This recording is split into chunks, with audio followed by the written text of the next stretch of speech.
Most fans think a top scorer is simply the player with the biggest number.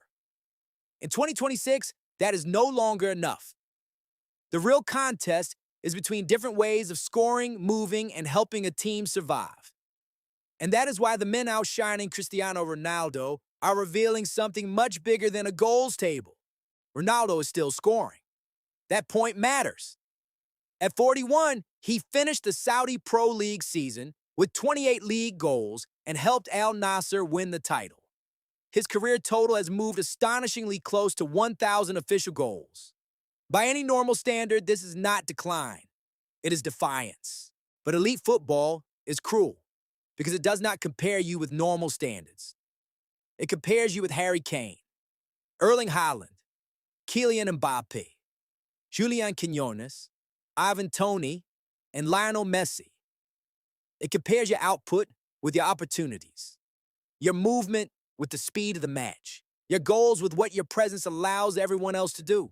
That creates the framework for understanding every leading scorer in 2026. Volume, efficiency, movement, integration. How many goals do you score? How many chances do you require? What movement creates those chances? And what does your movement create for the rest of the team? The number is only the first column.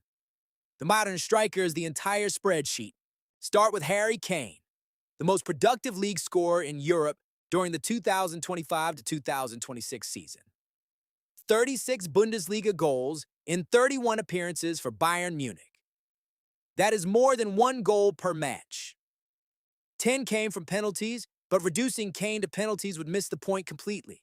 Kane also created 41 chances and supplied 5 assists. He can finish the move, begin the move, or step away from the penalty area and reorganize it. When he drops toward midfield, a center back faces an unpleasant question. Follow him and leave space behind. Hold the defensive line and allow one of the best passers among modern forwards to turn. Neither answer feels particularly healthy. Then came the World Cup opener against Croatia. England scored 4. Kane scored twice. The domestic form had traveled with him. This is why Kane leads our framework in integration. His 36 goals are not separate from Bayern's possession structure. They grow from it. He can occupy a defender, combine with a midfielder, switch play, and still arrive inside the box before the final ball. He does not merely wait for the attack to reach him. He helps the attack become possible. Ronaldo can still finish those moves. The question is whether he can still build them. Now consider Erling Haaland. Haaland scored 27 Premier League goals for Manchester City. The total's lower than Kane's, yet his threat operates differently. Kane manipulates the defensive line with intelligence and passing. Haaland attacks it like the line has personally offended him. His greatest weapon is not simply top speed, it is the first violent burst. A defender looks at the ball for half a second, and Haaland has already crossed the shoulder. A fullback steps forward and he attacks the channel.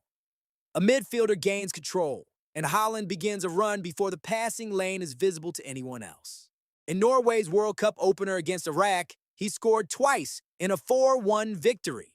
Again, the club patterns survived the flight to the national team.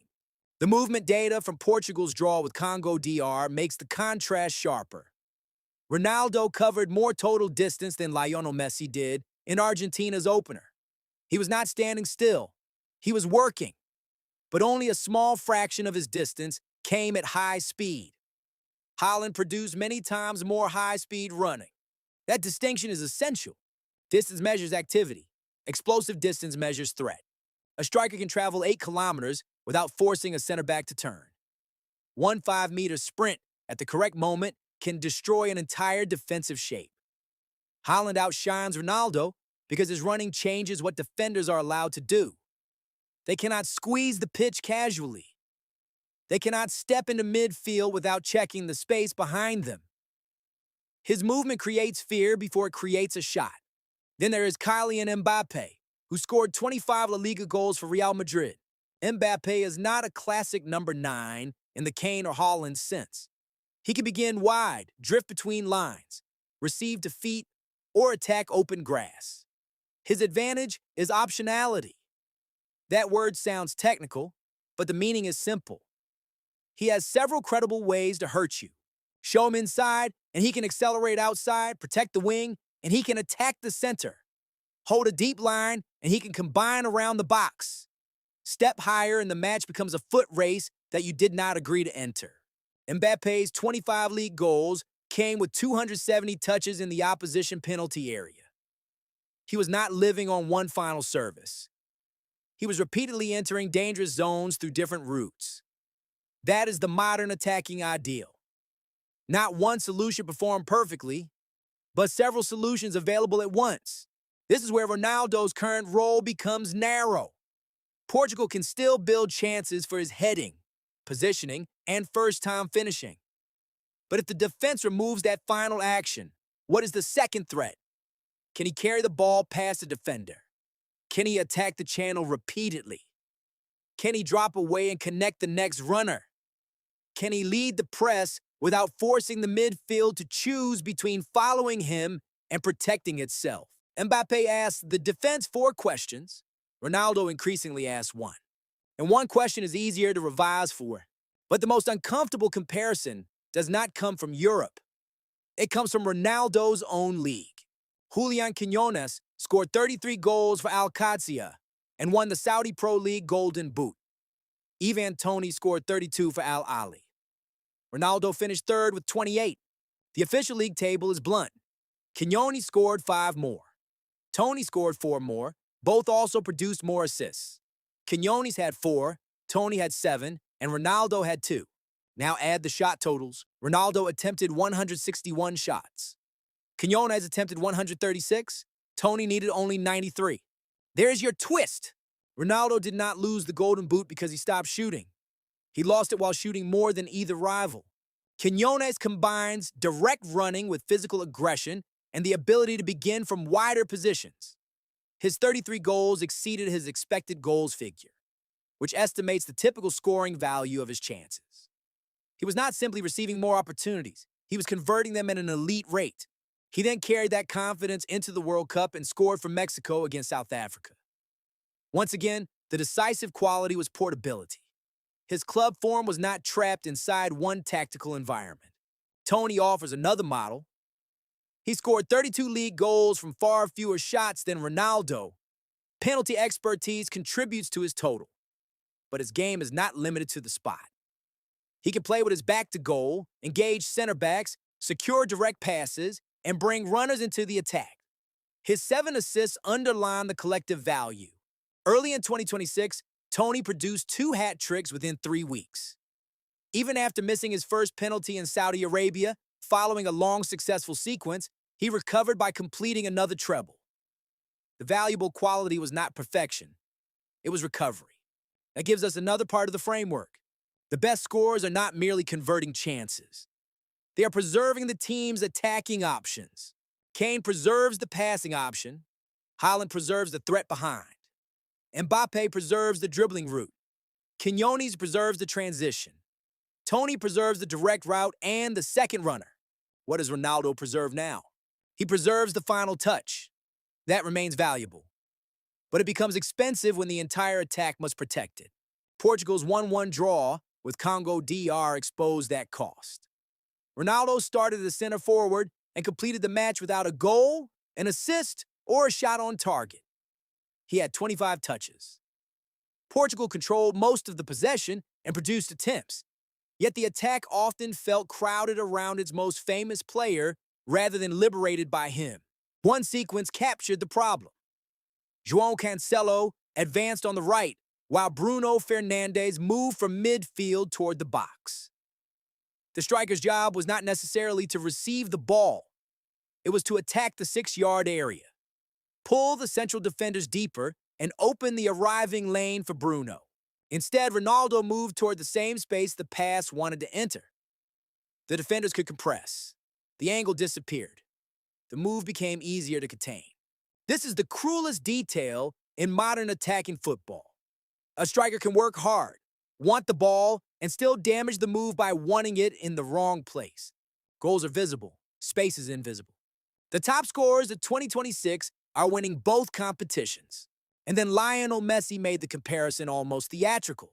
At 38, in his 200th appearance for Argentina, Messi scored all 3 goals in a 3-0 World Cup victory over Algeria. 3 goals from open play. A perfect opening night.